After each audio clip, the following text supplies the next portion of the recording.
ይህ ለበረሮና አይጥ የሚሆን ኃይለኛ በቤት ውስጥ የሚሰራ መርዝ ነው። የልብስ ማጠቢያ ዱቄት ዳቦ ውስጥ ቢጨምሩ ብዙ ሰዎች በቤት ውስጥ ያለውን ችግር መፍታት እንደሚችሉ ያውቃሉ? አንድ የሾርባ ማንኪያ የልብስ ማጠቢያ ዱቄት ያስፈልገናል። ቤት ውስጥ ያለውን ማንኛውንም የምርት አይነት መጠቀም ይችላሉ። በመቀጠል አንድ የሾርባ ማንኪያ የጥርስ ሳሙና ይጨምሩ። ማንኛውም አይነት የጥርስ ሳሙና መጠቀም ይችላሉ።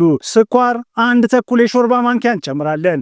ከዛም በደንብ ይቀላቅሉት። በደንብ ከተደባለቀ በኋላ ዳቦ ወይም ብስኩት መጠቀም ይችላሉ። ነገር ግን ዳቦ ተመራጭ ነው፣ ምክንያቱም የበለጠ ጠንካራ መዓዛና እርሾ ስላለው።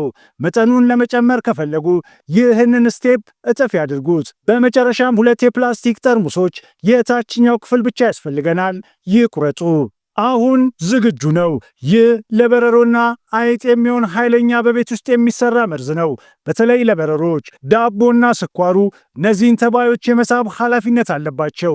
ነገር ግን ሲበሉት ሌሎቹን ንጥረ ነገሮች ይበላሉ። በማጠቢያ ዱቄትና በጥርስ ሳሙና ውስጥ ያሉትን ንጥረ ነገሮች መፍጨት አይችሉም።